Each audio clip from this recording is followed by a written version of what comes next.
Hello everyone. Start करते हैं sir आज सप्लाई का revision for May November 2023 exam. Supply chapter का हम रिवीजन करने जा रहे हैं। सीए इंटरमीडिएट जीएसटी इसके इस पूरी बुक के जितने भी आपको वीडियोस हैं, रेगुलर वीडियोस आपको प्लेलिस्ट के अंदर मिल जाएंगे इसी चैनल के ऊपर। तो सर अब हम स्टार्ट करते हैं अपना लेक्चर। सर सप्लाई के अंदर सबसे पहले हमने क्या पढ़ा था? मीनिंग ऑफ सप्लाई पढ़ा था। उसके बाद पढ़ा था इंपोर्ट ऑफ सर्विस के कुछ स्पेशल केसेस। उसके बाद सर हमने पढ़ा था कुछ ऐसी एक्टिविटी होती है जहां पे कंसंट्रेशन नहीं है फिर भी सप्लाई है। फिर पढ़ा कि किसको सप्लाई ऑफ गुड्स कहें, किसको सप्लाई ऑफ सर्विस।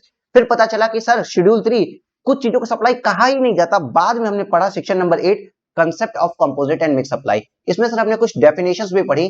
सारी डेफिनेशन को हमने लिखा, कुछ के बारे में हमने नोटिंग भी करवाई थी। अब इंपॉर्टेंट डेफिनेशन को समझ लेते हैं। जस्ट लाइक गुड्स, गुड्स की डेफिनेशन सर क्या कहती है? तो गुड्स का केस होता है कि goods means any kind of movable property. Sir any kind of movable property मतलब बहुत कुछ गुड्स के अंदर आ गया सर। सारी मूवेबल, याद रखना इमूवेबल प्रॉपर्टी को नहीं कह रहे हैं, any kinds of movable property. लेकिन मूवेबल में दो गुड्स को हटा दिया, other than securities and money. Money और सिक्योरिटी को छोड़ के सब कुछ गुड्स कह दिया गया, including actionable claim, growing crop, grass, things attached और forming part of the land which are agreed to be served. मतलब कुछ भी चीजों को गुड्स कह दिया गया। ग्रोइंग क्रॉप्स, ग्रासेस को भी कह दिया गया कि वो गुड्स है, चाहे वो लैंड के ऊपर है चाहे अटैच है। और एक्शनेबल क्लेम को भी। साथ में एक्शनेबल क्लेम के लिए मैंने आपको स्पेशल कंसंट्रेशन देते हुए ये बताया था कि सर एक्शनेबल क्लेम में सिर्फ और सिर्फ और सिर्फ ओनली सिर्फ 3 एक्शनेबल क्लेम को ही गुड्स कहा जाता है, that is lottery, betting and gambling. Which is lottery, betting and gambling. केवल इन 3 चीजों को ही, तीन एक्शनेबल क्लेम को ही गुड्स की डेफिनेशन में डाला गया है। फैमिली के बारे में हमने पढ़ा, गवर्नमेंट एंड एक्शनेबल क्लेम की डिटेल यहां दी हुई है और इसके एग्जांपल्स को हमने आगे क्लास में पढ़ाया था करीबन 1.5 पैराग्राफ में। Okay sir, manufacture taxable territory क्या होती है? इंडिया, जहां पे ये एक्ट लगता है उसको टैक्सेबल टेरिटरी कहते हैं। सर सर्विस, सर्विस में anything other than goods, it means all things are service. तो सर गुड्स तो मनी और सिक्योरिटीज भी नहीं है, तो सर सर्विस भी नहीं है। मनी और सिक्योरिटीज ना ही गुड्स है ना ही सर्विस है, लेकिन इनमें ट्रांजैक्शन करना सर्विस का पार्ट हो जाता है। मतलब अगर आपने 2000 शेयर्स खरीदे टाटा मोटर्स के at the rate of 200 rupees, तो सर 200 रुपए इंटू 200 मतलब 4 लाख रुपीज को पे तो जीएसटी नहीं आएगा।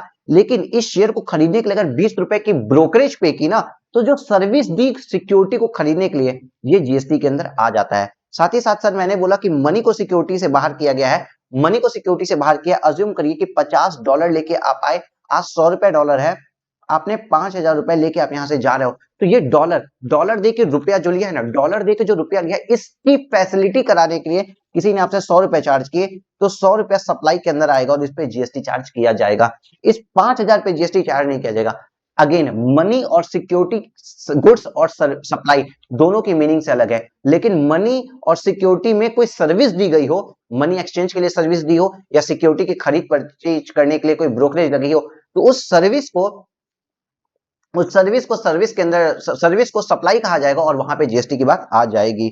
सप्लायर क्या होता है सर? मनी क्या होती है? पर्सन्स कौन होते हैं? सब कुछ मैंने आपको इस तरीके से बताया था कि जिसके पास से माल जा रहा है वो सप्लायर है, जो पैसा दे रहा है या जो उस सर्विसेज को कंज्यूम कर रहा है वो कौन है? रेसिपिएंट है। सर इसके साथ साथ रेसिपिएंट की जो 3 बेसिक कंडीशंस थी वो भी हमने आपको बताई थी। अब सर बात करते हैं कंसेप्ट ऑफ सप्लाई। सप्लाई इतनी बातें हो गई, सप्लाई होता क्या है? सप्लाई के लिए 3 बेसिक कंडीशन मैंने आपको शुरुआत से अंत तक बताई है कि सर गुड्स और सर्विसेज होना चाहिए, फॉर कंसिडरेशन होना चाहिए, और तीसरा इन द कोर्स और फर्दरेंस ऑफ बिजनेस होनी चाहिए। अगर ये तीनों हाँ है तब भैया सप्लाई है, अगर तीनों में हाँ नहीं हुई तो सप्लाई नहीं हुई। लेकिन सर कैसे भूल जाएं ये एक्सेप्शन का कॉलम? बार बार मैंने बताया था कि कुछ एक्सेप्शंस हैं ही हैं। इसमें से supply should be made for in the course और फर्दरेंस ऑफ बिजनेस, इसका एक ही एक्सेप्शन है। उस एक्सेप्शन को अभी समझ लो सर। इसका एक्सेप्शन है क्या? Import of service. याद करो, इंपोर्ट ऑफ सर्विस इसका एक्सेप्शन होता था कि अगर आपने पर्सनल पर्पस के लिए भी लिया है, लेकिन बाकी 2 कंडीशन सेटिस्फाइड है, गुड्स या सर्विस थी, फॉर कंसिडरेशन था, चाहे वो बिजनेस के लिए हो चाहे नहीं हो, लेकिन अगर उस गुड्स उस सर्विसेज का, इंपोर्ट ऑफ सर्विस, गुड्स की बात नहीं कर रहे हैं, उस सर्विस का आपने इंपोर्ट कर लिया है, तो वो सर वो सप्लाई की मीनिंग में आ जाएगा और जीएसटी आ जाता है रिवर्स चार्ज मैकेनिज्म के अंदर। याद करिए वो एग्जांपल जहां मैंने बोला था कि आपने आर्किटेक्ट की सर्विस ली अपना घर बनाने के लिए और आर्किटेक्ट है यूएसए का। सर इंपोर्ट ऑफ सर्विस क्यों करो, इंपोर्ट ऑफ गुड्स क्यों नहीं? ये भी मैंने बताया था कि सर वो कस्टम्स के थ्रू देखा जाता है, वो कस्टम डील करता है और कस्टम आप नहीं पढ़ते हैं। सर उसके बाद बात फॉर कंसिडरेशन, अगर नहीं है तो भी 4 कंडीशंस थी। याद करो शेड्यूल 1 मैंने पढ़ाया था कि इन 4 जगहों पे अगर कंसिडरेशन नहीं है और वो गुड्स है और इन द बिजनेस है, कंसिडरेशन की कंडीशन अगर पड़ गई तो भी सर तो भी उसको सप्लाई की डेफिनेशन में ले आया जाता है। Second parameter can be without consideration schedule 1, सिर्फ वही एक एक्सेप्शन है। और थर्ड पैरामीटर मतलब इन the course of further of business के लिए एक्सेप्शन था कि नॉट इन द कोर्स और furtherance of business import of service, अगर बिजनेस के लिए नहीं किए हैं लेकिन कंसिडरेशन पे करके सर्विस ली है तो भी उसको सप्लाई कहा जाएगा। ठीक है, ठीक है सर। इसका मतलब सर कुल मिला के सप्लाई में हमको क्या पढ़ना होता है, सप्लाई इंक्लूड, सप्लाई मतलब क्या होता है, गुड्स और सर्विस की होनी चाहिए for consideration in the course of furtherance of business होनी चाहिए, सीधी बात, नो बकवास। साथ साथ सर सप्लाई वो भी है जो इन the course of furtherance of business नहीं भी है लेकिन हमने इंपोर्ट ऑफ सर्विस किया है फॉर कंसिडरेशन। साथ ही साथ सर हम एक शेड्यूल नंबर 1 पढ़ेंगे जहां कंसिडरेशन ही नहीं है फिर भी वो सप्लाई है। शेड्यूल 3 पढ़ेंगे, कोई भी कंडीशन लग जाए वो सप्लाई नहीं है। आइए sir, supply supply supply sir, supply मतलब क्या होता है, किसी को कोई सामान देना होता है या सामान मंगाना होता है या कुछ सप्लाई कर देना होता है। सर सप्लाई मतलब होता क्या है, ये हमें समझ में ही नहीं आ रहा है। तो देखो सप्लाई मतलब होता क्या है, इसके लिए हम कहते हैं supply include sale, transfer, barter, exchange, release, rental, disposal, ये सारी एक्टिविटीज होती हैं और ये सप्लाई इंक्लूड्स है। इंक्लूड्स मतलब इसमें कोई अलग वर्ड भी आ सकता है। अगर ये सारी एक्टिविटीज फॉर कंसिडरेशन हो रही है और in the course of furtherance of business हो रही है, अगर ये हुआ ये हुआ ये हुआ ये तीनों हो गया तो उसको सप्लाई कहा जाएगा। Is it clear? Yes sir. Sir यहाँ पे मैंने आपको कुछ पर्सनल नेचर के एग्जांपल दिए थे कि अगर किसी लेडीज ने अपनी जाके ज्वेलरी बेच दी या फिर आपने अपना मोबाइल OLX पे बेचा, तो मोबाइल गुड्स तो है लेकिन मोबाइल आपने कंसिडरेशन के लिए बेचा वो भी सही है लेकिन मोबाइल बेचने का व्यापार आप नहीं करते इसलिए वो सप्लाई के डेफिनेशन में फॉल नहीं करता था। तो सर कुल मिला के इसको अगर हम शलनेट्स पे बोले तो सर गुड्स होने चाहिए, सर्विस होनी चाहिए। गुड्स का क्या मतलब होता है, goods means any kind of movable property include actionable claim, growing crops, और एक्शनेबल क्लेम में भी वही बस लॉटरी, बेटिंग एंड गैम्बलिंग वाला है। ठीक है, लेकिन गुड्स में क्या नहीं आता, मनी और सिक्योरिटी। सर मनी और सिक्योरिटी तो सर्विसेज में भी नहीं आते हैं और सर्विस वो सब कुछ है जो गुड्स नहीं है, लेकिन सर्विस में यूज ऑफ मनी और conversion of money for cash ये सब इंक्लूड हो जाता है। इतना क्लियर हुआ कि नहीं क्लियर हुआ आप ये बता दो। सर हो गया। सर अब कंसिडरेशन क्या होता है, सर आपने बोला गुड्स और सर्विस होनी चाहिए, गुड्स और सर्विस बढ़ा दिया, पहली कंडीशन सप्लाई के लिए। दूसरी कंसिडरेशन, तो सर कंसिडरेशन में क्या, दाम, कीमत जो भी आप अदा करते हो वो चाहे वो मनी में हो चाहे फॉरबिनेंस में, कुछ बर्दाश्त करने के लिए कर रहे हो, चाहे मनी में हो, काइंड में हो, फॉरबिनेंस में हो, किसी भी चीज में हो। कभी कभी सर क्या होता है, रिसिपिएंट देता है या रिसिपिएंट के बिहाफ पे कोई और पर्सन भी दे सकता है, जैसे कि किसी और पर्सन ने पेमेंट किया लेकिन गुड्स को रिसीव कोई और कर रहा है, थर्ड पर्सन वाली डिटेल जो मैंने आपको बताई थी। कुछ केसेस में सर डिपॉजिट की बात हमने किया था, याद करो वो एग्जांपल जहां पे हमने आपको रेंट वाली बात बताई थी कि एक घर है, इसके घर का आपने 5 लाख रुपए डिपॉजिट दिया है और 15,000 रुपए पर मंथ का किराया है। मान लो 2 साल बाद आप किराया नहीं दे रहे हो तो 15K 3 महीने का किराया जो ओनर था उसने आपके डिपॉजिट से काट लिया। तो जिस दिन ये डिपॉजिट किराए से पीरियोडिकल पेमेंट से शट ऑफ होगा ना, उस दिन इसको सप्लाई कहा जाएगा। उस दिन ये सप्लाई नहीं होगा जिस दिन ओरिजिनल डिपॉजिट दिया गया। डिपॉजिट देना इज नॉट अ सप्लाई, लेकिन जिस दिन डिपॉजिट एडजस्ट होगा पीरियोडिकल पेमेंट से उस दिन इसको सप्लाई कहा जाएगा। देखो, such deposit as consideration for the set supply. Is it clear? हाँ सर, यहां तक की बात तुमको क्लियर है। अब in the course of furtherance of business, sir इसको तो आपने भर भर के पढ़ाया था। जी हाँ, इन the course of furtherance of business बहुत बेसिक चीजें थी और मैंने आपको पूरी की पूरी इन डिटेल बताई थी। जैसे कि याद करो, एनी ट्रेड, कॉमर्स, बिजनेस या उससे जुड़ी हुई एक्टिविटी। जब मैंने बताया था कि आप अपना न्यूज़पेपर, ऑफिस में आने वाले न्यूज़पेपर को भी बेचना इन the course of furtherance of business में आ जाता है। सर क्लब वाली फैसिलिटी बताई थी, कुछ याद आ रहा है कि क्लब में बताया था सर कि क्लब के मेंबर्स के जितने भी बच्चे हैं उनको सिखाने के लिए क्लब के अंदर वाले स्विमिंग पूल में एक ट्रेनर आता है और बच्चों को स्विमिंग सिखाता है। सर वो एक्टिविटी भी बिजनेस के अंदर आ गई। सर सेल और एक्विजिशन ऑफ गुड्स वगैरह जो ले रहे हैं ना, चाहे बिजनेस कमेंसमेंट के टाइम ले चाहे क्लोजर के टाइम ले, वो सब भी आता है। होल्डर ऑफ ऑफिस जो डायरेक्टर वाला था, एडमिशन फॉर कंसिडरेशन, प्रीमाइस में घुसना, सर्कस, जू, सिनेमा घर, एक्टिविटी ऑफ रेस क्लब या फिर any other activity by government and local authority, ये सब कुछ बिजनेस में आती है और बिजनेस की इंक्लूसिव डेफिनेशन है। बिजनेस इंक्लूड लिखा है और इस पे बहुत से एग्जांपल पढ़े हैं यार, देखो ना सम एग्जांपल्स। इसको दोबारा इस समय रिकॉल कराने का कोई सेंस नहीं है बिकॉज ऑलरेडी आपको याद हो चुका है। सर्च के बाद एक 71AA आया था जो न्यू था, इसमें कुछ भी नहीं लिखा था, एक क्लैरिफिकेशन है ये कि जो क्लब है ना और ये जो मेंबर है ये दोनों अलग अलग है। मतलब मेंबर्स आके ये नहीं कह सकते कि हमारा म्यूचुअलिटी का रिश्ता है, हम और क्लब एक ही तो हैं, हम सब मिलके ही तो क्लब बनाते हैं। नहीं, अगर क्लब ने इनको कोई सर्विस दी है फॉर कंसिडरेशन या कोई गुड्स दिया है फॉर कंसिडरेशन तो भैया वहां पे इसको सप्लाई माना जाएगा। ये नहीं कहा जा सकता कि क्लब और उसके मेंबर एक ही तो हैं। ठीक है, ठीक है सर। यहाँ पे देखो कुछ सोचता हुआ ये बंदर बैठा है और ये क्या सोच रहा है, there is one exception for the course और furtherance of business is import of service for consideration. जो मैंने आपको बताया ना, सप्लाई के लिए गुड्स और सर्विस भी है, फॉर कंसिडरेशन भी है, लेकिन एक कंडीशन पिट गई, अगर बिजनेस की नहीं है तो भी उसको सप्लाई कहा जाता है। वो कौन सी कंडीशन है? Import of service for consideration, जिसको यहाँ पे बहुत सा इन डिटेल में बताया था। देखो यूएसए वाला पूरा एग्जांपल मैंने दिया था। Let us examine the existence of cooperation of following scenarios. देखो कुछ एग्जांपल्स भी मैंने बताए थे, जैसे कि मान लीजिए आपने किसी रिलीजियस प्लेस पे कोई भी चीज डोनेट की है और आप क्या चाहते थे, परोपकार की भावना से, आपकी अच्छी भावना से आपने कोई चीज डोनेशन दी है और वो एडवर्टीजमेंट नहीं है, तो सर उसको सप्लाई नहीं माना जाता है। देखो गिफ्ट और donation is made to a charitable organisation, payment has been charitable और gift, payment as a gift दिया गया है, पेमेंट जो चैरिटी के पर्पज से दिया गया है, और फिलेंट्रोपिक आपका पर्पस था, आप एडवर्टीजमेंट नॉट एडवर्टीजमेंट चाहते थे।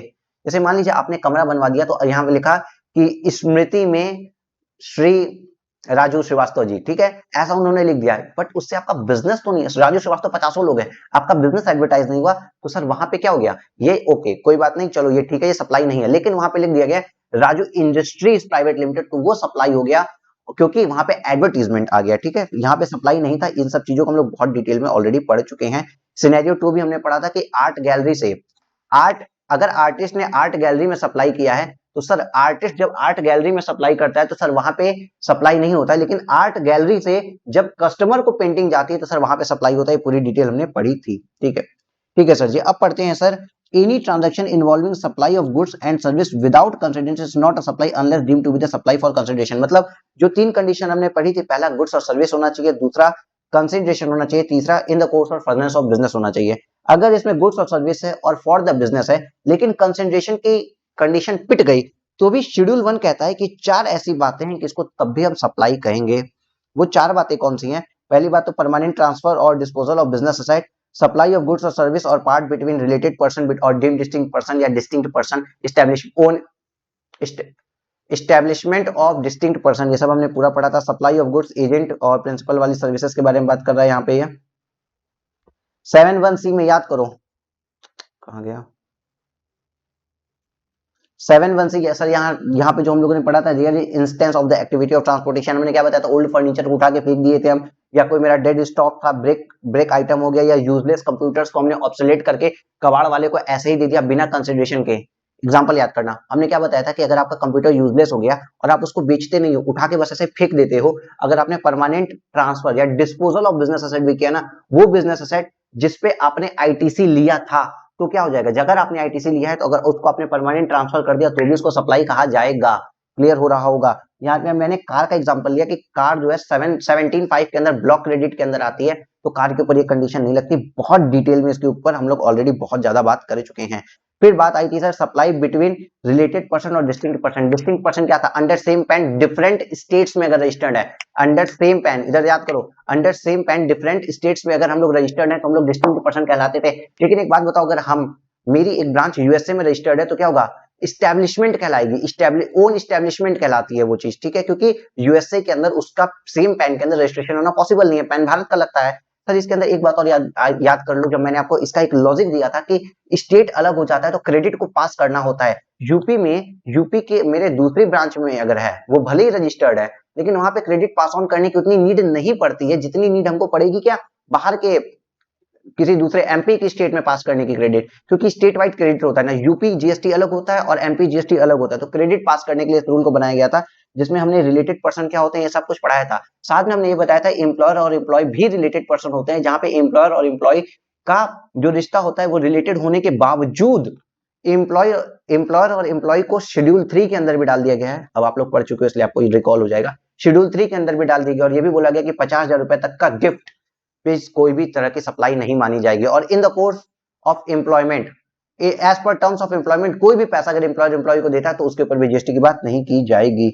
यहाँ तक मैंने बहुत ज्यादा डिटेल में आपको पढ़ाया हुआ है। एक एक देखो, डिस्टिंक्ट पर्सन पूरा बताया था, वही बंदा दिल्ली में है, वही बंदा वेस्ट बंगाल में रजिस्टर्ड है, तो भाई साहब जब इतना दोनों लोग रजिस्टर्ड है अंडर सेम पैन, तो दे आर डिस्टिंक्ट पर्सन। लेकिन सर अगर महाराष्ट्र में रजिस्टर्ड है और दूसरी अनरजिस्टर्ड ब्रांच है, तो establishment of distinct person, because इसके पास रजिस्ट्रेशन नहीं है। बहुत डिटेल में बात की थी ना, REG1 REG2, हाँ सर याद आ रहा है। तो सर इसका कुछ स्पेशल केसेस भी थे। स्पेशल केस क्या था कि जब स्टॉक ट्रांसफर और branch transfer qualify as supply, मतलब सर सीधी सी बात देखो, यहाँ पे मैंने एग्जांपल में आपको बताया था कि आप लखनऊ से दिल्ली पे स्टॉक को ट्रांसफर कर रहे हो, देखो पूरा डिटेल इस बार नहीं बताएंगे, याद करा रहे हैं। आपको समझने के लिए रेगुलर लेक्चर्स ही देखने पड़ेंगे कि जब आप लखनऊ से दिल्ली रिटेल शॉप वाले लखनऊ से दिल्ली अगर माल भेजना है, दोनों ओन एक ही आदमी ओन करता था, ज़ारा के ही दोनों शोरूम थे, लेकिन चूंकि दोनों का REG1 और REG2 देखो यहाँ लिखा भी होगा REG2 रजिस्ट्रेशन बदल गया, तो सर भले फ्री में भेजाओ, ये सप्लाई फ्री में हुई हो, उसके बाद भी इसको सप्लाई कहा जाएगा। वैल्यूएशन रूल के अकॉर्डिंग वैल्यूएशन करना पड़ता है, जीएसटी पे ऑफ करना पड़ता है।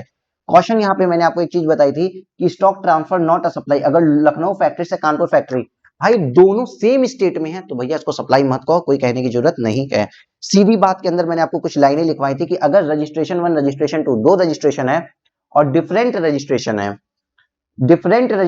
है, सप्लाई होगा विदाउट कंसिडरेशन, और डिफरेंट रजिस्ट्रेशन के अंदर आपने सप्लाई कर दिया विदाउट कंसिडरेशन तो भी उसको सप्लाई कहा जाएगा। लेकिन REG1 है अदर स्टेट अनरजिस्टर्ड है, दूसरी वाली स्टेट आपकी अनरजिस्टर्ड है तो इस्टेब्लिशमेंट ऑफ डिस्टिंक्ट पर्सन कहलाएगी, इसको भी सप्लाई कहा जाएगा। लेकिन रजिस्ट्रेशन है अदर ब्रांच अनरजिस्टर्ड और सेम स्टेट में है, मेरी लखनऊ वाली ब्रांच रजिस्टर्ड है, कानपुर वाली अनरजिस्टर्ड है, सेम ही स्टेट में, उसके बाद भी उसको सप्लाई नहीं कहा जाएगा, नो सप्लाई। ये सीधी बात मैंने यहाँ पे आपको लिखवा दी थी, आपको अच्छे से याद होगा। केस नंबर 2 भैया एम्प्लॉयर और एम्प्लॉय वाली बात, जिसको मैंने ये भी बोला कि निगेटिव लिस्ट के अंदर आपको शेड्यूल 3 में भी मिलेगी, साथ में 50,000 रुपए की बात भी मैं आपको बता चुका हूं। और कोई भी परक्यूजिट जो भी एक एम्प्लॉय को मिलता है किसके द्वारा, एम्प्लॉयर के द्वारा, जो भी एक एम्प्लॉय को मिलता है किसके द्वारा, एम्प्लॉयर के द्वारा, जो भी एक एम्प्लॉय को मिलता है किसके द्वारा, एम्प्लॉयर के द्वारा। सर क्या हो गया, जो भी एक एम्प्लॉय को मिलता है सर एम्प्लॉयर के द्वारा, ठीक, कोई भी परक्यूजिट जो एम्प्लॉय को मिलता है एम्प्लॉयर के द्वारा और as per terms of employment है तो उसको भी जीएसटी के दायरे से बाहर रखा गया है। सर उसके बाद प्रिंसिपल और agent, selling agent, buying agent, देखो याद करो यार, ये सब मैंने पूरा बहुत डिटेल में आपको डीमार्ट वाला एग्जांपल लेके गया था ना कि डीमार्ट के बिहाफ पे चीजें खरीदता है तो बाइंग एजेंट, और फिर यहाँ पे मैंने आपको नायका का एग्जांपल दिया था, शायद नायका ही दिया था, हाँ नायका का एग्जांपल दिया था कि नायका के बिहाफ पे दिल्ली का आदमी जाके बिहार में माल बेच रहा है तो selling agent and all that. लेकिन इसमें मैंने क्या एक बात बहुत अच्छे से आपको बताई थी, as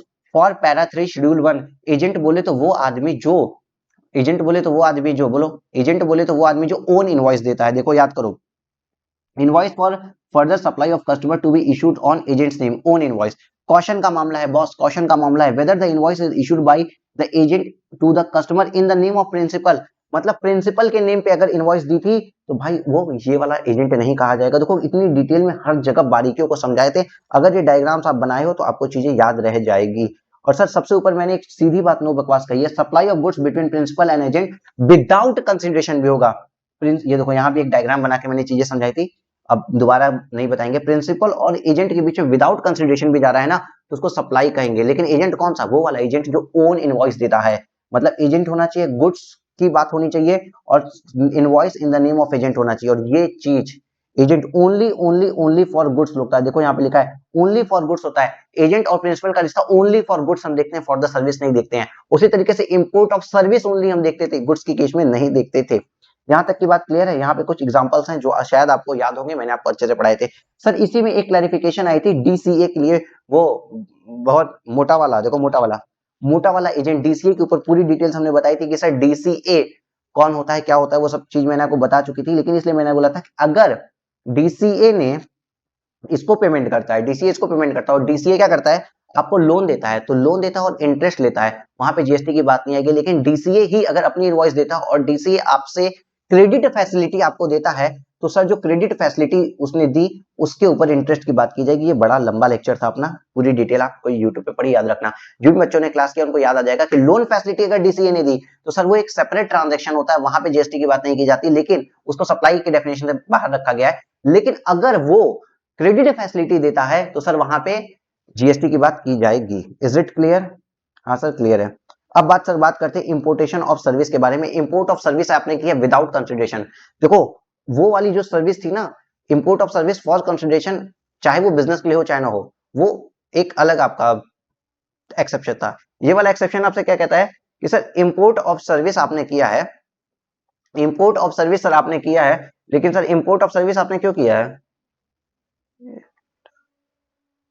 import of service sir आपने for the purpose of business किया है। Import of service sir for the purpose of आपने बिजनेस किया है। Sir import of service for the purpose of business अगर आपने किया है, इसलिए सर यहाँ पे अगर बिजनेस के लिए आपने इंपोर्ट ऑफ सर्विस कर ली है, भले वो फ्री में ही क्यों ना की हो, तो सर आपको उसको सप्लाई बोला जाएगा और जीएसटी में जाएगा। और दूसरी सबसे बड़ी बात आप लोग ये जान जाइए कि सर फ्री में कौन आपको सर्विस देगा, आपका रिलेटिव होगा या आपकी ओन एस्टेब्लिशमेंट होगी, तो उसी चीज को यहाँ पे बताया गया था। Clarification of sales promotion scheme, buy one get one free या फिर इस टाइप के कोई भी अगर ऑफर आते हैं ना, तो इसका ये मतलब माना जाता है कि 2 शर्ट्स का प्राइस ही उसमें चार्ज कर लिया गया। 500 रुपए में 2 शर्ट दे रहे हैं, एक शर्ट का प्राइस 500 रुपए और एक शर्ट खरीदो एक फ्री पाओ, तो माना जाएगा दोनों को मिला के प्राइस 500 रुपए वहां लिखा गया है। देखो ये पूरा ऐसे एग्जांपल के थ्रू मैंने पढ़ाया था।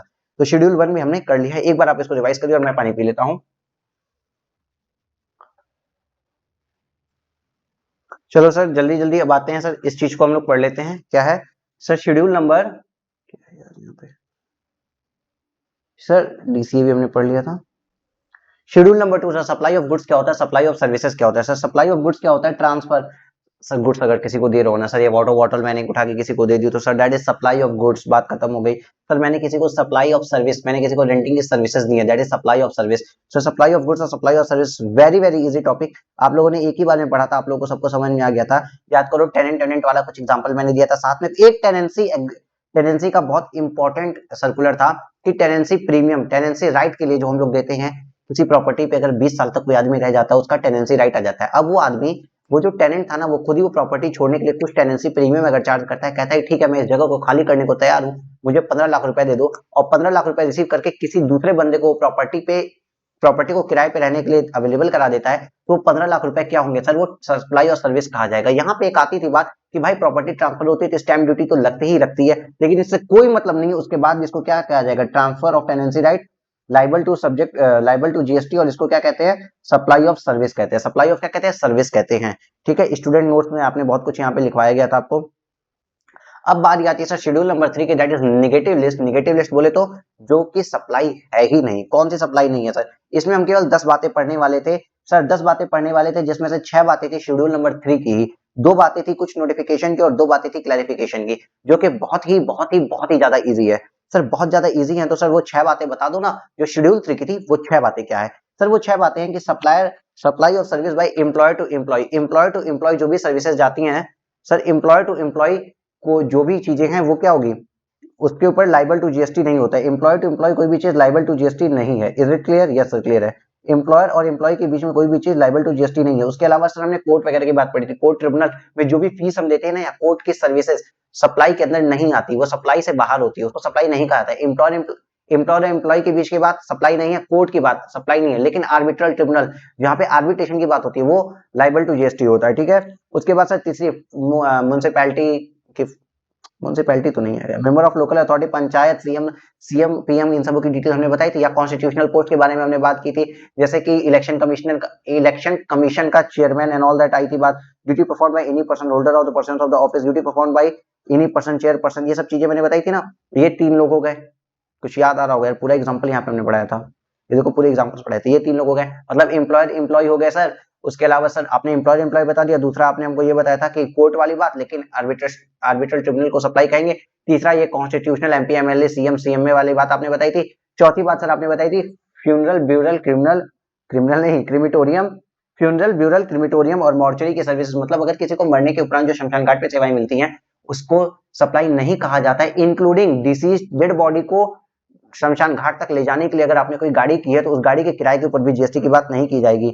Most important, sale of land subject to paragraph 5B of schedule 2, sale of building, land और बिल्डिंग बिकेगी तो सर उस पे ऊपर जीएसटी या सप्लाई की बात नहीं की जाएगी सर, सप्लाई की बात नहीं की जाएगी। लेकिन ये जो इसने कहा है ना पैराग्राफ 5B वाली बात, वो क्या लिखी थी याद करो, वहां पे ये लिखा था कि फर्स्ट ऑक्यूपेंसी, याद करो इधर, बिल्डिंग बनने के जब तक बिल्डिंग कंप्लीट हो रही है तो उस बिल्डिंग की फर्स्ट ऑक्यूपेंसी और completion certificate which ever is earlier के पहले पहले अगर आपने बुकिंग करा दी और 1 रुपया भी दे दिया तो ये माना जाएगा कि आपने कंस्ट्रक्शन की सर्विस ली और वहां पे सप्लाई मान के वहां पे जीएसटी आएगा। लेकिन जब वो कंप्लीशन सर्टिफिकेट आ चुका है या फर्स्ट ऑक्यूपेंसी हो चुकी है उसके बाद जब आप खरीदते हो तो माना जाएगा आप फ्लैट खरीद रहे हो, ना कि कंस्ट्रक्शन सर्विस ले रहे हो। समझ में आ गया? आइए, जब आप फेज वाइज पेमेंट कर रहे हो कि भैया प्लिंथ बना, लिंटर बना, बिम बनी, आपने दरवाजे लगाए, जब आप फेज वाइज पेमेंट करते हो तो आप क्या कहते हो कि भैया तुम हमको घर बना के दे रहे हो, कंस्ट्रक्शन की सर्विस दे रहे हो। लेकिन जब आप गए ये लो पैसे मैं कल से घर में एंट्री कर रहा हूँ, मतलब घर ही परचेज कर रहा हो ना, तो अगर घर ही परचेज कर रहे हो तो वहां पे जीएसटी की बात नहीं होगी। लेकिन अगर पहले ही पेमेंट कर दे तो वहां जीएसटी की बात हो जाएगी। ठीक है सर जी।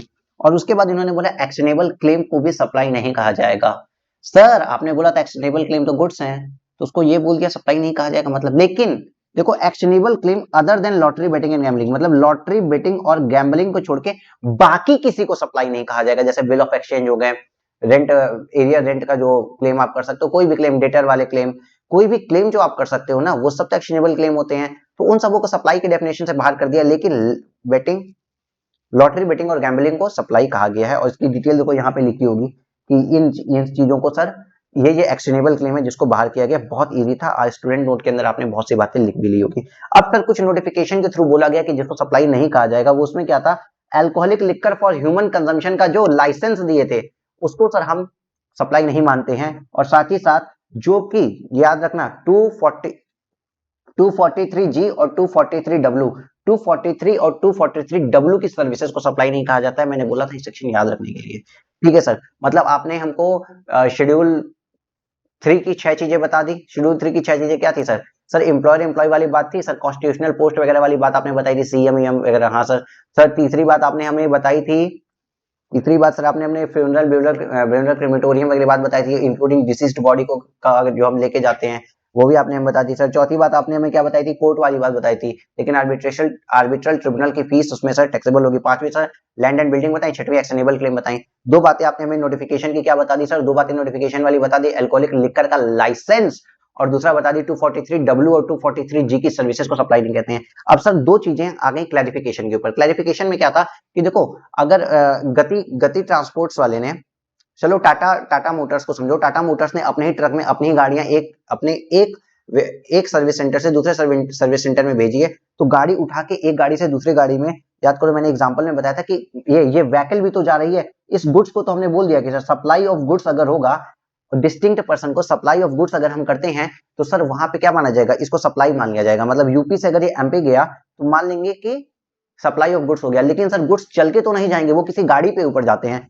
वो किसी ट्रेन के ऊपर जाएंगे, बस के ऊपर जाएंगे, truck, tanker, trailer, vessel, container या एयरक्राफ्ट के ऊपर जाते हैं। तो क्या हम मान लें कि एयरक्राफ्ट भी एक दूसरे को सप्लाई कर रहे हैं? हम मान लें कि टाटा मोटर्स ने अपना खुद का ट्रक अपने मुंबई वाले हेड ऑफिस, अपने मुंबई के वेयर हाउस से अपने दिल्ली के वेयरहाउस को अपना ट्रक ही ट्रांसफर कर दिया। तो इन्होंने कहा नहीं भाई, मोड ऑफ कन्वेंस को नहीं मानेंगे, जो कि पैसेंजर ट्रांसपोर्टेशन के लिए यूज हो रहा होगा या फिर जो गुड्स ट्रांसपोर्टेशन के लिए यूज होता हो, उस मोड ऑफ कन्वेंस को, मतलब ट्रक, ट्रेलर, टैंकर या वेसल्स को हम ट्रांसफर नहीं मानेंगे, केवल गुड्स को ही मानेंगे कि सप्लाई हुआ है, इनको हम सप्लाई नहीं मानेंगे।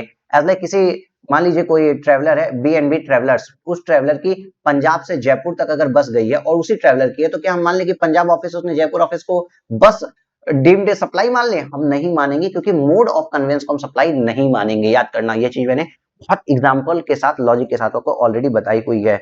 सर इसी के बाद एक और बात आ गई, सर सप्लाई नहीं मानेंगे, इट मींस सर कुछ केसेस ऐसे थे जहां हम सप्लाई मान रहे थे, कुछ केसेस ऐसे थे सप्लाई मान रहे थे। याद करो मैंने महिंद्रा का एग्जांपल लिया था कि महिंद्रा के दिल्ली महिंद्रा के शोरूम से हरियाणा में अगर ये स्कॉर्पियो गई है, मूवमेंट हुई है, तो सप्लाई मानेंगे अगर ये स्कॉर्पियो फॉर द सप्लाई गई है, मतलब कार बिक जाएगी वहां से, कार वापस नहीं आएगी।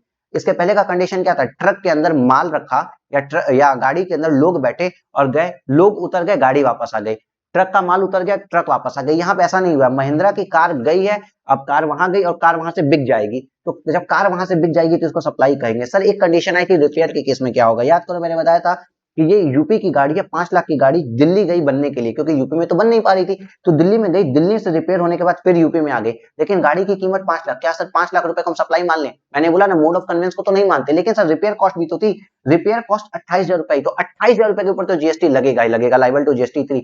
सर उसके बाद फिर अगेन एक क्लैरिफिकेशन आई कि सर गाड़ी का क्या मतलब समझा जाए, तो हमने बताया क्रेन के ऊपर अगर कोई हुक लगे हुए हैं, कोई टूल्स लगे हैं, कुछ स्पेयर्स लगे हैं, कुछ भी हैं जो कि उस गाड़ी का पार्ट बन के जा रहे हैं और वापस भी आ रहे हैं, वो सप्लाई नहीं हो जाएंगे। ये क्रेन की हुक लगी हुई, क्रेन 4 स्टेट्स में घूम गई और हुक निकला नहीं, तो हुक को भी ऐसे मानेंगे कि वो गाड़ी का इंटीग्रल पार्ट है और इसको भी सप्लाई नहीं कहा जाएगा। अच्छे से इसके ऊपर स्टूडेंट नोट के अंदर हम लोग बातें भी लिखे थे।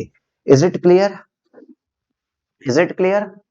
हाँ सर, यहां तक की बात तो क्लियर है। अब देखो सप्लाई लेविएबल टू जीएसटी क्या था? सप्लायर ऑलवेज एक टैक्सेबल पर्सन होगा, जिसको हम चैप्टर नंबर 7 के अंदर पढ़ेंगे। मैंने ब्रीफ आपको वहां पे दे दी थी। रिसिपिएंट कोई भी हो सकता है, चाहे टैक्सेबल हो या ना हो टैक्सेबल, और टैक्सेबल सप्लाई क्या होती है इसको हम चैप्टर 3 और चैप्टर 4 में पढ़ेंगे, बट ब्रीफिंग मैंने आपको रेगुलर बैच में कर दी थी। सर अब बात करेंगे कंपोजिट और मिक्स सप्लाई की, बहुत ईजी है, इधर देख लो इधर देख लो। याद करो मैंने एक एग्जांपल बताया था कि फोन के साथ पहले एग्जांपल में आता था चार्जर, लेकिन एप्पल वालों के कारण इंस्टीट्यूट ने अपना एग्जांपल बदल दिया, फोन के साथ कर दिया बैटरी। तो कुछ ऐसी सप्लाई होती है जो जनरली बायर सोचता है कि ये तो इसके साथ मिलेगा ही, जैसे और या फिर एक जनरल बिजनेस प्रैक्टिस में एक दूसरे के साथ उसको जोड़ के दिया जाता है इन कंजंक्शन विद ईच अदर। दो सप्लाई को चाहे गुड्स और सर्विस को जोड़ के दे, गुड्स प्लस गुड्स को जोड़ के दे या सर्विस प्लस सर्विस को जोड़ के दे, ऐसे जनरली दिया जाता है और उसका एक सिंगल प्राइस चार्ज किया जाता है, जिसमें से एक सप्लाई प्रिंसिपल सप्लाई होती है। तो सर इस केस में हम क्या करें, इसको हम बोलते हैं कंपोजिट सप्लाई, और पूरे के पूरे बंडल को कौन सा जो नेचुरली बंडल होती है और पूरे के पूरे बंडल को चार्ज होता है प्रिंसिपल सप्लाई का रेट। प्रिंसिपल सप्लाई का रेट जिसके लिए एग्जांपल मैंने आपको दिया था एकोमोडेशन वाला, एकोमोडेशन विद ब्रेकफास्ट, या फिर एयरक्राफ्ट में जो आपको मील मिलता है, इसका मैंने एग्जांपल आपको दिया था। फोन के अंदर बैटरी होती है तो फोन वाला जीएसटी रेट लगता है, प्रिंसिपल आइटम का लगता है। उसके बाद सर हमने एक चीज पढ़ी थी मिक्स सप्लाई के बाद। मिक्स सप्लाई याद करो, ये आइटम, ये सारे आइटम दिख रहे हैं, ये सारे यहाँ पे है, ये सारे आइटम्स जो मैंने आपको दिखाए थे, ये सब आइटम्स मैंने आपको दिखाए थे। हाँ सर ये सब आइटम्स, इसका सेपरेट रेट की जगह इस आदमी ने क्या किया था, किट का प्राइस बना दिया था। तो मिक्स सप्लाई जो ये लोग ये चीजें अलग अलग बिक सकती हैं और अलग अलग इजीली बिकती है, इसको जबर नेचुरली बंडल नहीं है, ये एक आर्टिफिशियल बंडल जबरदस्ती एक किट में एक सिंगल प्राइस, याद रखना सिंगल प्राइस के ऊपर बेचा जा रहा है। तो क्या होगा, जीएसटी का रेट क्या लगेगा, जीएसटी का रेट उस किट में जो चीज होगी जिसपे हाईएस्ट जीएसटी का रेट लगता होगा। जैसे इस पूरी किट में ये 28% का जीएसटी का रेट लग रहा था, बॉटल पे तो 18% है, केचप पे 12% है, इस पे भी 12% है, लेकिन चॉकलेट के ऊपर और केक के ऊपर 28% जीएसटी लग रहा था। तो ये 428 रुपीज के आइटम की जगह पूरे के पूरे किट के ऊपर 28% का जीएसटी रेट लग गया था। मतलब एक छोटा सा डिफरेंस समझ में आया, कंपोजिट सप्लाई होगी तो प्रिंसिपल रेट लगेगा पूरे के पूरे प्राइस पे, और अगर मिक्स सप्लाई होगी तो हाईएस्ट टैक्स रेट अट्रैक्ट होगा पूरे के पूरे किट प्राइस पे। Is it clear with you? जैसे यहां तक की बात तो हमको क्लियर हो गई है। अब sir more than one supply थी, तो याद करो जो मैंने यहाँ पे कार बनाने का एग्जांपल बताया था कि अगर उसने मोबिल लिया, मोबिल का अलग से प्राइस दिखा दिया तो अलग से रेट लगा दो। अगर शीशा ग्लास व्लास चेंज किया तो ग्लास में अगर अलग से उसका जीएसटी रेट 12% है मेंशन किए हैं तो अलग से प्राइस लगा दीजिए। टायर का अलग से रेट मेंशन है तो अलग से उसका जीएसटी रेट लगा दीजिए। साथ में साथ अब लास्ट में आप लिखो कि आपका रिपेयरिंग चार्जेस कितना हुआ, 5,000 रुपए आपका सर्विस चार्ज, तो उस पर सर्विस टैक्स जीएसटी 18% लगा दीजिए। मतलब ऐसा भी हो सकता है कि more than one supply made together, एक साथ मोर सप्लाई दे दिए, जरूरी थोड़ी मिक्स बंडल में दिए, सिंगल प्राइस में देते तो मिक्स सप्लाई हो जाता, लेकिन अलग अलग प्राइस चार्ज किए, देखो सबका अलग अलग प्राइस चार्ज किए हैं तो कोई बात नहीं ना, उस इनवॉइस के अंदर लिख दो और इंडिविजुअल रेट चार्ज कर लीजिएगा। ठीक है सर। अब सर एक छोटी सी बात जो मोस्ट इंपॉर्टेंट बात थी जिसको हम लोगों ने देखा था कि रिट्रेडिंग ऑफ टायर क्या होगा। टायर के अंदर केस में हमने बताया था ना, अगर घिसे हुए टायर को सही कराने के लिए अगर आप घिसा हुआ टायर लेके जाते हो और उस टायर को सही करा के लेते हो, मतलब आप रिट्रेडिंग ऑफ टायर्स करा लेते हैं और अपना टायर दे के उसको रिट्रेडिंग ऑफ टायर करा देते हो तो उसको सप्लाई ऑफ सर्विस कहा जाता है। लेकिन आप पहुंचते हो और कहते हो भाई पुराने कोई भी टायर को हमको रिट्रेड करके दे दो, तो उसको सप्लाई ऑफ गुड्स कहते हैं। मतलब आप पुराना टायर ले जाके उस टायर को सही करवाते हो तो सप्लाई ऑफ सर्विस है, और जाके पुराना टायर खरीद लाते हो, अपना टायर देते नहीं हो, that's called supply of goods. इसके ऊपर बहुत अच्छे से मैंने एग्जांपल बताया था कि रबर की क्वांटिटी ह्यूज होती है इसलिए ये चीज लाई गई। बॉडी बिल्डिंग वाला सर्कुलर के बेसिस पे होता है, और ये मैंने बोला था कि इसको लर्न कर लेना क्या, कि जैसे मैंने एक एग्जांपल दिया था ना कि ये जो मेरी बुक है, ये वाली जो मेरी बुक है, इस बुक को अगर हम इसका इंटेलेक्चुअल प्रॉपर्टी राइट तो मेरे पास है, इस बुक को हम पब्लिशर को देते हैं और कहते हैं भैया तुम पब्लिशर हाँ अपना कागज लो, अपनी इंक लो, छाप के हमको दे दो, तो ये सप्लाई ऑफ सर्विस होगी। ये ऑलवेज सप्लाई ऑफ सर्विस होती है क्योंकि हम प्रिंटिंग की सर्विस लेना चाहते हैं। लेकिन सर कुछ केसेस ऐसे होते हैं जैसे कि यहाँ पे देखो लिखा हुआ है लेटर कार्ड एनवेलप प्रिंटेड, ये याद रखना है, letter card envelope printed boxes. बहुत से बॉक्सेस के अंदर दिखा है ना, चॉकलेट के ऊपर लिखा रहता है ऐसे 5 star 5 star 5 star, Parle Parle Parle ऐसे, तो boxes, tissue paper, napkin, wallpapers, ये अगर आप लेने जाते हो और उसके ऊपर आप अपना प्रिंट ऑन इसमें क्या करते हो अपना डिजाइन या अपना लोगो प्रिंट करवाते हो, तो ये नहीं कहा जाएगा प्रिंटिंग सर्विस लेने गए थे, ये नहीं कहा जाएगा आप एनवेलप के ऊपर अपना नाम प्रिंट करवाने गए थे, ये कहा जाएगा आप एनवेलप लेने गए थे, तो इसको ऑलवेज सप्लाई ऑफ गुड्स कहा जाएगा। इस चीज को आपको याद रखना होगा। रिवाइज करिए एटलीस्ट इस चैप्टर को 3 टाइम्स क्योंकि ये आपके लिए मोस्ट इंपॉर्टेंट भी है और बिल्कुल न्यू चैप्टर है। कोई भी प्रॉब्लम आए तो मेरे को व्हाट्सएप कर सकते हो 9918310384 पे, व्हाट्सएप ही करना या ऑडियो भेज देना, कॉल करेंगे शायद उठ नहीं पाएगा। आई एक्सपेक्ट कि आप लोगों को मजा आया होगा। अपना 34 मिनट का ये लेक्चर था। पूरा लेक्चर अगर आप देखेंगे तो अप्रोक्सीमेटली इसमें 7 घंटे के अंदर या 6 घंटे के अंदर मैंने ये पूरा का पूरा चैप्टर आपको पढ़ाया है, लेकिन 30 मिनट के अंदर वो सारे एग्जांपल्स के साथ आपको रिवाइज करा दिया है। तो होप सो आपको पसंद आ रहा होगा। टेक केयर, बाय बाय, मिलते हैं अपने नेक्स्ट वीडियो में।